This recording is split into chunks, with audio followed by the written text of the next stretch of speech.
오늘 함께 나누기 원하는 말씀의 제목은요, 어둠의 통로 욕심입니다. 이제 마지막 이것을 해서 빛과 어둠에 대해서 마지막으로 이렇게 말씀을 나누고 싶습니다.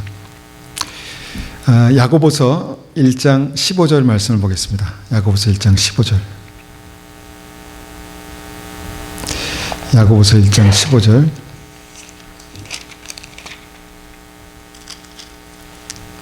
야고보서 1장 15절. 자, 15절부터 18절까지를 쉬운 성경으로 제가 받들어 읽겠습니다.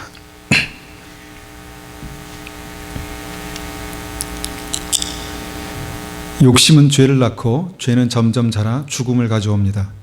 사랑하는 형제 여러분, 속지 마십시오.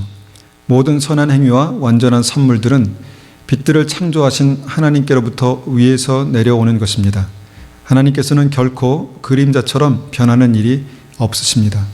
하나님께서는 진리의 말씀을 통하여 우리에게 생명을 주셨습니다. 그리고 창조하신 것 중에서 우리로 첫 열매가 되게 하셨습니다. 우리가 계속해서 그 빛에 대해서, 그 생명의 빛에 대해서 나누고 있습니다. 우리가 믿는다는 것은 예수님으로 말미암아 그 생명으로 충만케 되는 것입니다.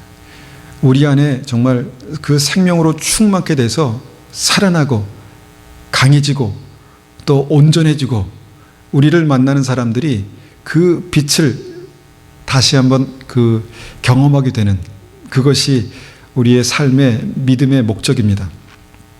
우리의 믿음은 반드시 빛으로, 생명으로 그렇게 나타나야 합니다. 오늘 말씀에서도 완전한 선물들은 빛들을 창조하신 하나님께로부터 옵니다, 그렇게 말씀합니다. 하나님께서 이 빛이십니다. 생명의 빛이십니다.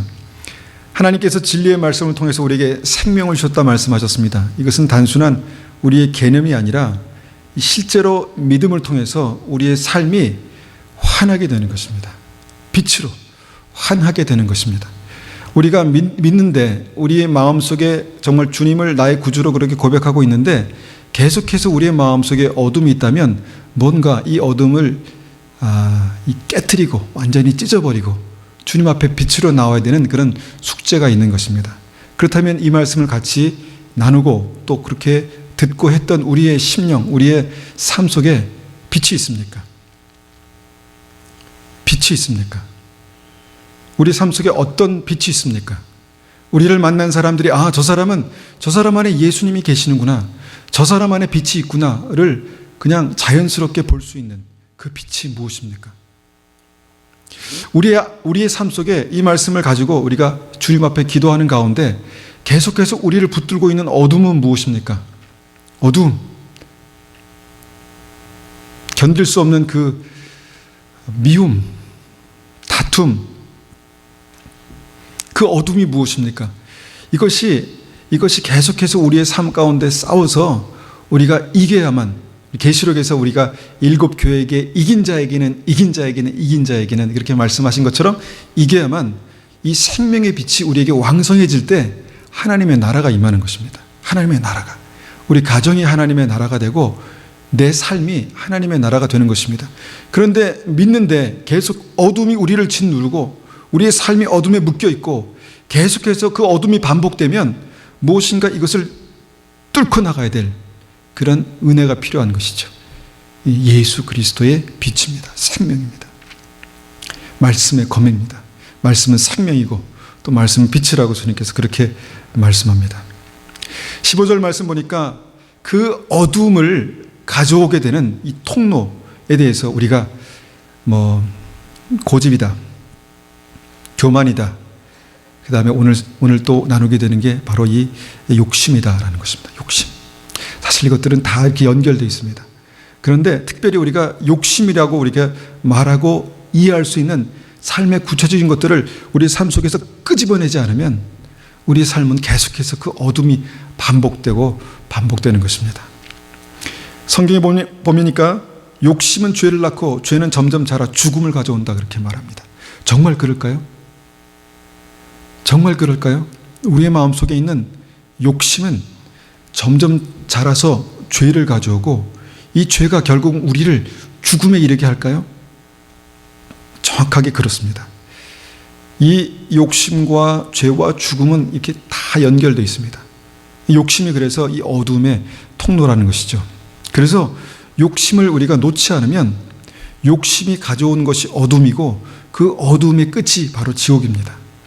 우리가 계속해서 그 욕심에 붙들려서 끝까지 가보면 거기에는 바로 지옥이 있습니다.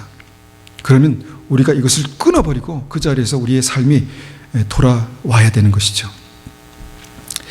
최초의 우리가 자주 나누지만 최초의 그 인류 아담과 하와는요, 죄가 없는 하나님의 완전한 형상으로 지음받았습니다. 하나님의 완전한 형상으로 지음받고 죄가 없었습니다. 그런데 그 사람이 패망했던 이유가 바로 욕심이었던 것을 보게 됩니다. 연결됐다 그랬죠. 모든 것들이 연결됐는데 동산 안에 모든 것을 다 먹으라고 주님께서 말씀하셨습니다. 모든 것을 다 먹을 수 있는데 마지막 하나 먹을 수 없는 그 선악과가 있다라고 말씀합니다. 이게 불편한 그런 진실입니다. 왜 다 먹으라고 하지 않으시고 다 먹어도 좋은데 마지막 하나는 먹지 말라고 하셨을까? 인간의 욕심이 이제 여기서부터 생기게 되는 것이죠. 완벽하고 완전하고 좀 그래서 좀 99개를 가지고 있는데 하나를 채우고 싶은 그 욕망, 하나를 채워야지 이제 100이구나 라고 했을 때 만족스러운 그 인간의 마음이 바로 욕심이다라는 것입니다. 그런데 그 욕심이 죽음을 가져오는 어둠이었다 성경은 말씀하고 있습니다. 그런데 왜 여러분 그런 욕심이 우리의 마음속에 있습니까? 도대체 있을까요? 욕심이 있습니까? 그게 욕심입니까?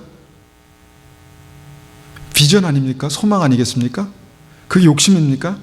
근데 이게 욕심인지 아닌지 모르겠어요.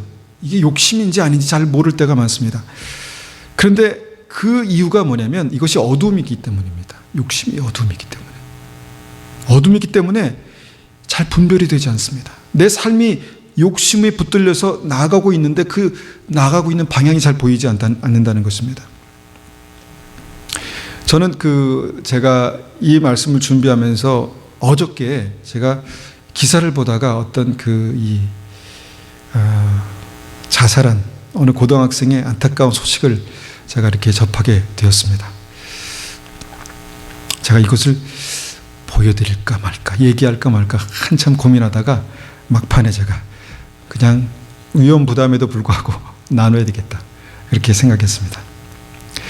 그 학생은요, 외고에 다니는 아주 똑똑한 학생이었습니다. 공부도 잘하고. 그런데 그 아이가 아파트 베란다에서 투신해서 스스로 생명을 끊었습니다. 그리고 SNS에다 그의 죽음과 관련해서 한 편의 그림이 이렇게 애니메이션에 올려와 있는데 직접 그린 건지 누가 그린 건지 잘 모르겠습니다. 그런데 제가 그것을 가져왔습니다. 한번 그것을 같이 한번 한 컷씩 보겠습니다. 아마 보신 분도 있을 줄 믿습니다. 그렇지만 저는 이 아이의 안타까운 소식을 들으면서 그가 남긴 마지막 유서에 4글자가 적혀 있었다라고 그렇게 4글자가 적혀 있었답니다. 그게 뭐냐면 이제 됐어? 라는 것입니다. 이제 됐어. 여러분, 자식을 훌륭하게 키우고 싶지 않은 부모가 한 사람이라도 있을까요? 자식을 훌륭하게 키우고 싶은 거죠. 멋있게, 자랑스럽게, 훌륭하게. 그래서 항상 더 잘해라, 좀 더 잘해라, 그렇게 말하는 것이죠. 여러분, 이 부모의 마음이 사랑일까요? 욕심일까요? 사랑일까요? 욕심일까요? 사랑하기 때문에 말하는 것이죠. 사랑하기 때문에 조금만 더, 됐어. 이제 그 다음에 계속해서 뭔가 새로운 비전을 제시하는 것이죠. 소망을 제시하는 것입니다. 그런데 여러분, 이것을 사랑이라고 말할 수 없는 이유가 뭘까요? 사랑은 자유케 하는데 답답하게 만든다는 것입니다. 사랑은, 하나님의 사랑은 우리를 자유케 하는데 그 사랑이 우리의 목을 조른다는 것이죠. 여러분, 사랑한다고 하면서 우리가 왜 서로를 답답하게 만들까요? 한쪽으로 이렇게 몰아세울까요? 더 좋은 것을 주기 위해서, 더 좋은 곳으로 인도하기 위해서, 그런 것이 아니겠습니까? 여러분, 그것이 욕심입니다. 그것이 욕심입니다.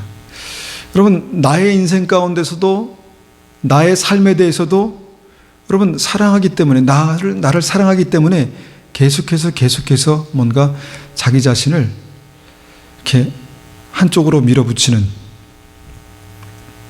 어떻게 보면 사랑인지 욕심인지 이게 분별하기가 어렵지만 그것으로 말미암아 점점 더 우리를 억누르고 묶고 그 다음에 올가매고, 이런 것들이 욕심이다라는 것입니다. 자식을 향한 부모의 마음을 누가 판단할 수 있겠습니까? 끝이 없는, 누가 부모보다 자식을 더 사랑할 수 있겠습니까? 이 어머니의 마음은 그겁니다. 내가 너를 얼마나 사랑하는데, 이 세상에 너를 나보다 더 사랑하는 사람이 있으면 나와보라 그래. 이게 우리의 마음입니다. 내가 당신에게 이렇게 말하는 이유는 사랑했기 때문에 그러는 거야. 나보다 더 당신에게 이런 말을 해줄 수 있는 사람은 없어. 나와보라 그래. 여러분, 사랑이 계속해서 다른 사람들에게, 사랑하는 사람에게 더 이렇게 요구하게 된다는 것이죠. 여러분, 이게 사랑일까요? 욕심일까요? 많은 경우에요, 이 욕심은요, 이렇게 사랑이란 가면을 쓰고 있습니다. 사랑이라는 것입니다. 스스로도 사랑이라고 분명히 믿고 있고, 그 다음에 스스로 표현하고, 그렇게 자신 있게 표현하면서 자신감이 있습니다. 아, 이것은 사랑이야. 그런데 그것은 사랑의 가면을 쓴 욕심이다라는 것을 오늘 한번 생각해 봅니다. 철저하게 이 욕심은요, 자신의 정체를 숨기고 있습니다. 이것은 사랑이라고 그렇게 숨기고 있습니다. 그것이 거짓말이 아닙니다. 진실입니다. 왜냐하면 본인이 그렇게 속고 있기 때문에 진실입니다. 그런데 그 사랑은 계속해서 그 사랑의 대상을 어둠 속에 갇히게 합니다. 궁지로 몰아세웁니다. 그리고 그 사랑이 아니라 욕심은 죄를 낳게 되고 사망에 이르게 하는 것입니다. 여러분, 나의 넘치는 사랑이 무엇입니까? 나의 넘치는 사랑은 어디를 향하고 있습니까? 그런데 그 사랑을 받는 대상이 어둠에 있게 된다면 그것은 반드시 욕심입니다. 늘 무엇인가를 요구하고, 늘 무엇인가를 가르치려고 하고, 늘 무엇인가를 교정하려고 하고 고치려고 합니다. 이유는 분명합니다. 사랑하기 때문에. 그런데 사랑받는 사람은 화가 납니다. 화가 나고 답답하고 불편하고, 그 사랑이 욕심이 있다는 것입니다. 그리고 그 사랑을 말하고 그 사랑을 막 주려고 하는 사람의 마음속에는 우라가 쌓입니다. 우라가 쌓입니다. 왜 나의 진실을 받아들이지 않느냐? 왜 내가 이렇게 진실하게 말하고 있는데, 너를 향한 진실한 사랑으로 내가 이렇게 표현하고 있는데 왜 그것을 받아들이지 않고 거절하는 거야? 우라가 쌓이는 것이죠. 그래서 그 관계가 이게 애증이라고 합니다. 애증. 사랑이라고 하는데 증오가 있습니다. 사랑하는 관계인데 증오가 있습니다. 사랑하는 관계인데 상처가 있고, 사랑하는 관계인데 미움이 있고, 사랑하는 관계인데 다툼이 있습니다. 점점 더 이것이 사랑이 아니라 욕심이라는 증거입니다. 욕심은요, 늘 나의 현실보다, 그 사람의 현실보다 더 높은 기준을 가지고 있습니다. 사랑이라는 욕심은 늘 어떤 현실보다 더 높은 기준을 제시합니다. 단 한 번도 그 현실에 만족함이 없습니다. 왜냐하면 그 현실이 만족하는 어떤 그 시점이 되면 다시 더 높은 기준을 제시하기 때문입니다. 그 기준은 항상 더 높은 곳으로 그렇게 달아나 버립니다. 욕심이기 때문에. 여러분, 욕심은 또한 기대라는 가면을 쓰고 있습니다. 기대. 내가 너를 사랑하기 때문에 기대하는 거야. 너에 대한 기대가 있어. 기대치. 기대가 있지 않습니까? 욕심이란 것은 또 꿈이라는 가면을 쓰고 있습니다. 야, 네가 이렇게 될 거 생각만 해도 얼마나 좋니? 욕심은 비전이라는 가면을 쓰고 있습니다. 그런데 그 기대, 꿈, 비전 이런 것들이 어둡게 합니다. 삶을 어둡게 합니다. 늘 두 개를 가지고 있으면 하나만 더하면 복삼이네. 99개를 가지고 있으면서 하나만 더하면 이제 완벽해지네. 늘 채워도 채워지지 않는 그런 마음이 욕심입니다. 왜 그럴까요, 도대체? 왜 우리의 마음은 끝없이 뭔가를 그렇게 채워도 만족하지 못하고 현실에는 날마다 불만, 막 그냥 불평이 가득하면서 항상 기준만 이렇게 높게 잡게 되는 것일까요? 결과적으로 이것은요, 자신을 증명해 보이고 싶은 것입니다. 자신의 온전함을 증명해 보이고 싶은 것입니다. 자신의 온전함을 증명해서 만족스럽게 만들려는 그런 어두움입니다. 여러분, 만약에 우리의 삶에 그 끝없는 그 기준이 이제 됐어? 라고 말하는 어떤 그런 시점에 도달한다면 여러분, 그때 모습을 상상해 보십시오. 어떻겠습니까? 행복할까요? 상처나고 망가지고 짓눌리고 그런 일그러진 모습으로 그렇게 서지 않을까요? 여러분, 동산 안에 마지막 이 과일 한 개를 목구멍에 넣는 순간, 그때 하나님의 사망이 집행되는 순간이었습니다. 여러분, 99개로 만족하십시오. 2개로 만족하십시오. 현실에 만족하는 것입니다. 우리가 생명의 빛으로 나가기 원한다면 여러분, 이 욕심을 그냥 잘라버리는 것입니다. 어떻게 하면 이 욕심을 잘라버릴 수 있을까? 그 방법을 우리가 한번 빌립보서에서 한번 찾아보겠습니다. 빌립보서 4장 11절입니다.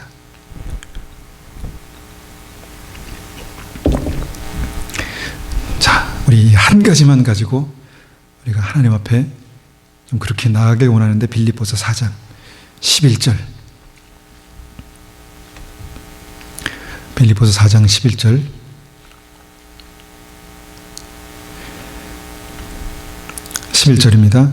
내 처지가 힘들어서 이렇게 말하는 것은 아닙니다. 나는 내가 가진 것에 만족하고 있으며 어떠한 환경에도 감사하는 법을 배웠습니다. 가난을 이겨낼 줄도 알고 부유함을 누릴 줄도 압니다. 배부를 때나 배고플 때나 넉넉할 때나 궁핍할 때나 어떠한 형편에 처해도 기뻐하고 즐거워합니다. 자, 이 말씀에서 보니까 감사하는 법을 배웠답니다. 감사하는 법을 배웠답니다. 사도 바울이 이 편지를 빌립보에 보낼 당시에 그가 모든 것이 막 넘쳐났을까요? 그렇지 않았습니다. 때로는 가난했고, 때로는 정말 헐벗었고, 때로는 머리를 누일 집이 없었습니다. 그런데 그 가운데에서 사도 바울이 생명의 길을 가는 이 놀라운 방법을 깨달았는데, 그것을 여기서 기록했는데, 그것은 뭐냐면 감사하는 법을 배웠다, 그렇게 말하고 있습니다. 개정개혁을 보니까 감사하는 법을 배웠다라고 하는 이 말씀은 자족하는 법을 배웠다라는 그런 말씀의 의미입니다. 그러니까 내가 내 현실, 내 형편에 대해서 족하다, 감사하다라는 것을 배웠다는 것입니다. 내가 어떠한 환경에 처하든지 거기에 대해서 불평, 원망, 남의 탓, 짜증, 이것을 버리고 감사하다, 감사하다, 그런 마음을 가졌다는 것입니다. 여러분, 이게 1년 1년 우리의 그 육체 연식이 증가하면서 어떻습니까? 무릎도 좀 삐그덕거리고, 머리도 지끈지끈 아프고, 가끔 심장도 불규칙하게 뛰고 그러지 않습니까? 그래도 이렇게 서 있을 수 있는 거, 말할 수 있는 거 얼마나 감사합니까? 그렇지 않아요? 저는 내가 볼 수 있는 게 얼마나 감사하는지 제가 앞을 정말 보기 힘든 분을 만나면서 뼈저리게 느꼈습니다. 이번 여름에 이만큼밖에 볼 수 없는, 이 시야가 좁아져서 이만큼밖에 볼 수 없는 그 사람, 그분을 보면서 내가 볼 수 있는 것이 얼마나 감사한가, 걸을 수 있는 것이 얼마나 감사한가, 숨 쉴 수 있는 것이 얼마나 감사한가. 얼마나 감사한 일이 많습니까? 여러분 늘 가난하다고 생각하시죠? 늘 나는 가난해, 난 없어. 오늘 아침 굶고 오신 분 없으시잖아요. 오늘 내가 아침을 먹고 올 수 있는 은혜를 주신 게 얼마나 감사합니까? 그죠? 머리를 누일 수 있는 집을 주신 거 얼마나 감사합니까? 차를 주신 거 얼마나 감사합니까? 우리 주위에 늘 저 사람은 왜 저래? 저 사람은 왜 그래? 늘 이런 마음을 갖다가 생각해 보십시오. 여러분, 나를 위해 보내신 그 사람이 얼마나 감사합니까? 그런가요? 그런가요? 그런 마음이 듭니까?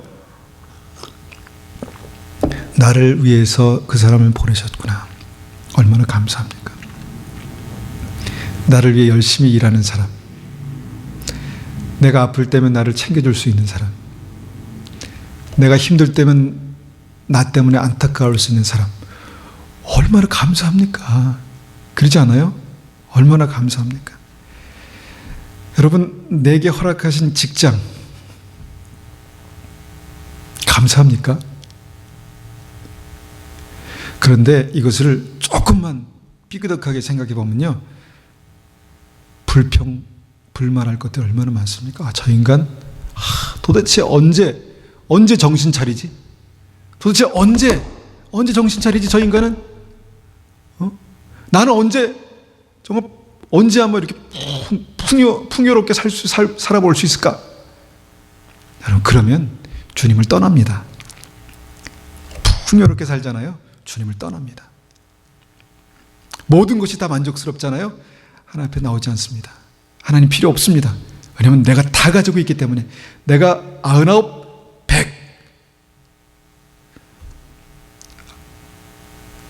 100을 갖고 있기 때문에 이제 필요 없습니다.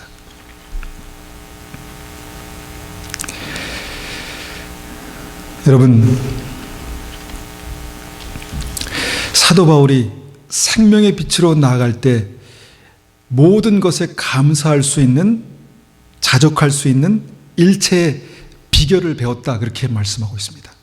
여러분, 이것이 우리 교만을 깨트릴 수 있는 유일한 방법입니다. 자족하는 것. 내가 비천에 처했기 때문에 감사할 것들이 있다는 것입니다. 내가 배고프기 때문에, 그런 분이 없기 때문에 참 이해가 힘든데, 배고프기 때문에 감사하다는 것입니다. 내가 없기 때문에 감사하다는 것입니다. 우리가 이렇게 일체의 비결을 배우면 우리는 이 교만이 우리의 삶 속에 어둠의 통로가 될 일이 없습니다. 그런데 우리의 삶에 계속해서 이 어둠이 끊이지 않고 공급되는 이유는 우리가 주님 앞에 자족하는 것을 모르기 때문입니다. 나를 사랑하기 때문에 사랑하는 사람에게 또한 자족함이 없습니다. 계속해서 무엇인가를 요구하면서 조금만 더, 조금만 더, 조금만 더. 그러니까 계속해서 그것을 통해서 어둠이 오는 것입니다. 여러분 한번 생각을 바꿔보십시오. 야, 너 건강하게 이렇게 자라주니 얼마나 감사하니? 나도 그래야 되는데, 그치? 건강하게 자라주니 얼마나 감사하니? 이 정도 얼마나 감사한 거야? 여러분, 저에게나 여러분에게나 이 말씀은 너무너무 중요한 진리입니다. 내가 가진 것에 만족하고 나의 형편의 삶에 만족하고 오늘도 성실하게 살아가면 그곳에 빛이 임합니다. 여러분, 내가 비교하면 비교할수록 비교의 대상이 있다는 것은 여러분 그것을 통해서 사단이 우리를 교만하게 한다는 것입니다. 비교하면 비교할수록 극심한 어두움의 욕심만 키울 뿐입니다. 욕심만 키울 뿐. 누가 우리와 못한 사람과 비교하는 사람 거의 없습니다. 나은 사람과 비교하잖아요. 항상. 그러니까 비교하면 비교할수록 우리의 교만이 더 커지고 또 욕심이 더 커질 뿐입니다. 여러분, 나의 모든 형편과 그 처지에 대해서 내가 감사하고 자족하는 것을 배우면 여러분 그 욕심을 끊어버릴 수 있습니다. 그런 가운데 채우시는 그 은혜가 생명의 빛입니다. 생명의 빛. 여러분, 빌립보서 4장 12절 다음에는 우리가 너무너무 좋아하는 말씀이 있습니다. 좋아하는 말씀이 있습니다. 4장 13절에 이렇게 말씀하십니다. 내게 능력 주시는 그리스도를 통하여 나는 모든 것을 할 수 있습니다. 여러분, 하나님의 진리는요, 딱 이것만 떼어서 여기까지 갈 수 있는, 여기는 한꺼번에 여기로 그렇게 옮겨지는 그런 도깨비 방망이가 아닙니다. 스텝 바이 스텝으로 그 말씀까지 걸어가야 되는 과정이 있습니다. 모든 것에 감사하고 자족하는 것을 배운 그 사람에게 내게 능력 주시는 그리스도를 통해서 모든 것을 할 수 있는 그런 권세가 주어지는 것입니다. 그런데 이 앞에 있는 말씀 없이 계속해서 욕심으로 모든 것을 할 수 있어, 모든 것을 할 수 있어 그렇게 말하는 그 사람에게는 어둠이 임하는 것입니다. 믿음도 신앙도 여러분 그 가운데 그냥 앞에 있는 과정 없이 이 말씀을 가지고 계속해서 붙들고 기도해 보십시오. 아무 일도 일어나지 않습니다. 계속해서 뭔가 마음속에는 어둠이, 삶 가운데는 그 욕심이 내 삶을 쥐어짜고 있는데 어떻게 나를 통해서 주님께서 모든 것을 할 수 있는, 그리스도를 통해서 모든 것을 할 수 있는 사람으로 우리를 사용하시겠습니까? 욕심이나 채우지. 그렇지 않겠습니까? 여러분, 이 말씀은 생명의 빛입니다. 말씀은 생명의 빛입니다.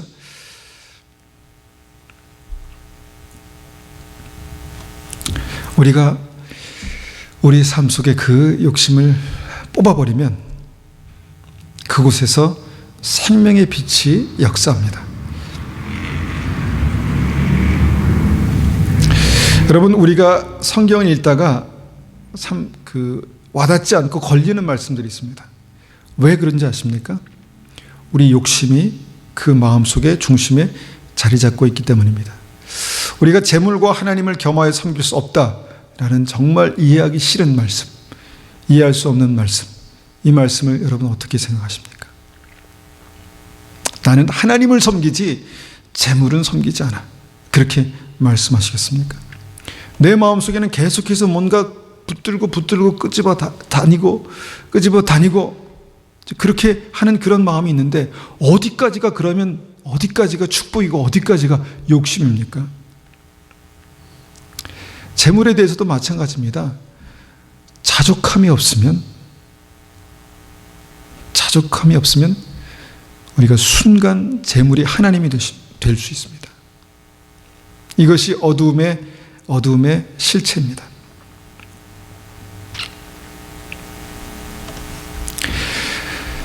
우리가 이 세상에 살면서 이 세상 신, 세상 신을 섬기는 탁월한 방법, 노하우가 있는데 그것이 욕심입니다. 욕심. 그 욕심으로 말미암아 우리에게 어둠이 임하는 것입니다. 그 욕심은 아까 말씀드린 대로 사랑의 탈을 쓰고 성공의 탈을 쓰고 축복의 탈을 쓰고 있습니다. 자족함을 모릅니다. 만족함을 모르고 감사함을 모릅니다. 그런데 이것을 끊어버릴 때 생명의 빛이 임하게 되는 것입니다. 여러분, 나에게 감사한 것들을 한번 늘 생각해 보십시오. 나에게 늘 감사한 것들을 생각해 보시고 그 감사한 것들에 대해서 기뻐하십시오. 기뻐하십시오. 찬송하십시오. 늘 불평하고 불만스럽게 여겼던 그것에 대해서 여러분 왜 감사한지를 한번 생각해 보십시오. 이것이 자족함을 배우는 것이고 일체의 비결을 배우는 것입니다. 내게 보내신 사람들에 대해서 감사하고 늘 새로운 기준, 더 높은 기준을 자꾸 제시하면서 왜 당신은 이렇게 못하는 거야? 라고 말하면 말할수록 우리 안에 그 어둠은 더욱더 짙어가는 것입니다. 이것은 욕심입니다. 나의 모든 형편에 대해서 만족하고 감사하고 기뻐하십시오. 그렇게 하시겠습니까? 대답을 안 하신 분은 그렇게 안 하시는 걸로 믿겠습니다. 그렇게 하시겠습니까? 네, 저도 그렇게 하겠습니다. 저도 그렇게 하겠습니다. 제 안에 욕심을 내려놓고 또 하나님 앞에 나에게 감사한 것들 얼마나 많이 있습니까? 자족할 만한 것들이 얼마나 많습니까? 그럴 때 생명의 빛이 임하고 이 생명의 빛은 예수 그리스도로 말미암은 것이기 때문에 그 안에서 모든 것을 할 수 있는 믿음의 사람으로 우리를 세우실 것입니다. 한번 같이 기도하겠습니다. 우리가 같이 기도할 때는 주님, 우리의 삶 속에 이 어두움의 통로인 욕심을 완전히 끊어버리게 하시고 참 쉽지 않지만 어렵지만 모든 것에 자족하며 감사하는 일체의 비결을 배우게 도와주십시오. 그렇게 한번 같이 기도하겠습니다.